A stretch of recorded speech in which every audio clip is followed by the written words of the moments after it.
आज हम बात करेंगे ऑस्ट्रेलिया को लेके। ऑस्ट्रेलिया की कुछ कड़वी सच्चाई है जो आपसे मैं शेयर करूंगा इस वीडियो में। अगर आपके पेरेंट्स के पास 15 लाख की इनकम नहीं है, आपके पास 30-35 लाख पुराना फंड नहीं है और आपकी एकेडमिक परसेंटेज 70% से कम है, इसकी सच्चाई मैं आपको बताऊंगा। Bells Overseas, the sound of your future. Hello everyone, मैं कपिल भाटिया बेल्स ओवरसीज से।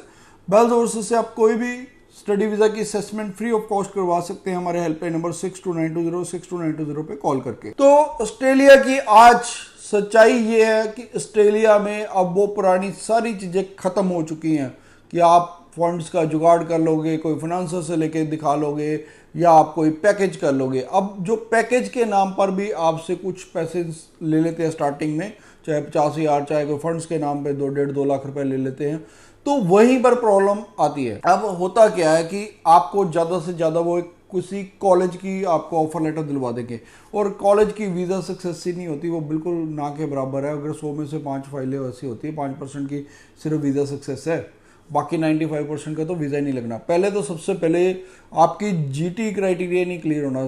सबसे देखो, अब मेरे पास भी कई जगह, मैं अमृतसर ब्रांच में बैठता हूँ, लुधियाना ब्रांच में, जलंधर ब्रांच में, तो हमारे पास स्टूडेंट अक्सर आते हैं ऑस्ट्रेलिया वाले। वो कहते हैं कि हमारे एजेंट ने उसने 6 महीने खराब कर दिए, साल खराब कर दिया, ऑफर ही नहीं आई, किसी की ऑफर आई है तो वो कह रहे हैं जीटी क्राइटेरिया नहीं क्लियर हुआ।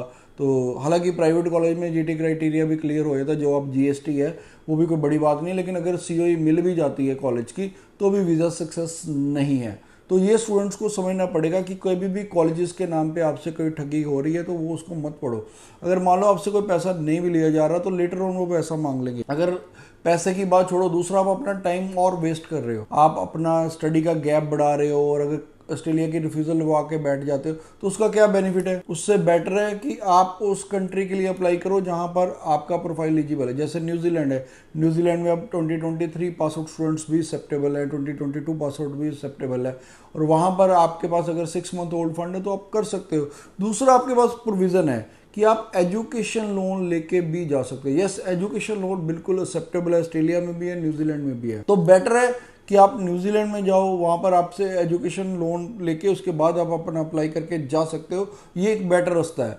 ऑस्ट्रेलिया में अगर आपके, आइडियली तो मैं 70% कहता हूँ, अगर आपके 70% मार्क्स हैं, आपके आइल्स में अगर +2 की है तो 6 ओवरऑल है, अगर ग्रेजुएशन की तो 6.5 ओवरऑल है, तभी आप ऑस्ट्रेलिया में अप्लाई कीजिए। सेकेंडली, आपका फाइनेंशियल स्टेटस, कि आपके पेरेंट्स की जो इनकम टैक्स रिटर्न है कम से कम 10 से 15 लाख में होनी चाहिए। अगर 10 लाख से नीचे है तो कोई फायदा नहीं है।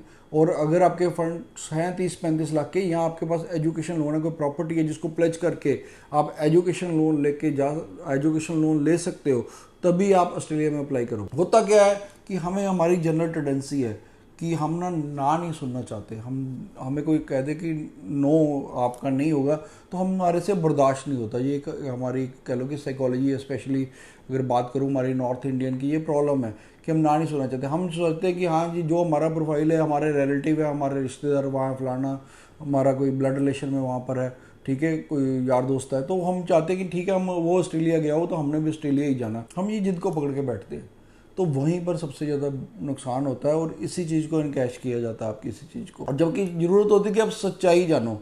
आप देखो कि मैं हमेशा काफ़ी सालों से स्टूडेंट्स को गाइड कर रहा हूँ कि ऑस्ट्रेलिया में इन स्टूडेंट्स को अप्लाई करना चाहिए या नहीं करना चाहिए, तो वो हमेशा आपसे आगे भी गाइड करता रहूँगा। तो मेरी एक रिक्वेस्ट भी है कि आप इस वीडियो को शेयर जरूर किया कीजिए, ताकि जो ऑस्ट्रेलियन एस्पिरेंट है उनको सच्चाई का पता लग सके और वो आप धरातल को पहचाने। क्योंकि उनको कोई एजेंट बोल देता है कि हाँ जी नहीं ये हो जाएगा, तो वो उसी के पीछे लग जाते हैं। तो जब आपको, और भी मेरे जैसे बहुत सारे और यूट्यूबर भी आपको गाइड करते हैं, तब आप उनकी बात नहीं मानते। तो सच्चाई यही है, अब सच्चाई को पहचाना, क्योंकि अब हमारे पास ऑप्शंस बहुत एक्सप्लोर हुई हैं। अब अगर ऑप्शंस की बात करें तो अब जर्मनी भी है, स्वीडन है, डेनमार्क है, फिनलैंड है, और ये भी अच्छी कंट्रीज है, फ्रांस है, ये सारी ऑप्शन एक्सप्लोर हो रही हैं। तो आप उन कंट्रीज़ में भी जा सकते हैं, वहाँ पर भी आपका बेटर फ्यूचर हो सकता है। ये नहीं कि खाली ऑस्ट्रेलिया ही है, इसके अलावा और बहुत सारी कंट्रीज। अगर स्टडी के लिए पैटर्न के अकॉर्डिंग देखना तो यूएसए है, यूके है, ये बहुत अच्छी स्टडी है वहाँ पर। तो अगर सेटलमेंट की ऑप्शन देखते हो तो बाकी कंट्री भी सेटलमेंट की ऑप्शंस दे रही हैं। इसलिए बेटर है ऑस्ट्रेलिया में बिल्कुल भी वो स्टूडेंट्स अप्लाई ना करें। जैसे कि मैंने बताया, जिनके 70% से कम है, जिनके फाइनेंशियली स्ट्रॉन्ग नहीं है, उससे बेटर है कि आप कोई और कंट्री में अप्लाई करें। फिर भी अगर आपका कोई क्वेश्चन है, क्वेरी है, आप नीचे कमेंट कीजिए, हम हर कमेंट का आपको रिप्लाई देंगे। Bells Overseas, the sound of your future.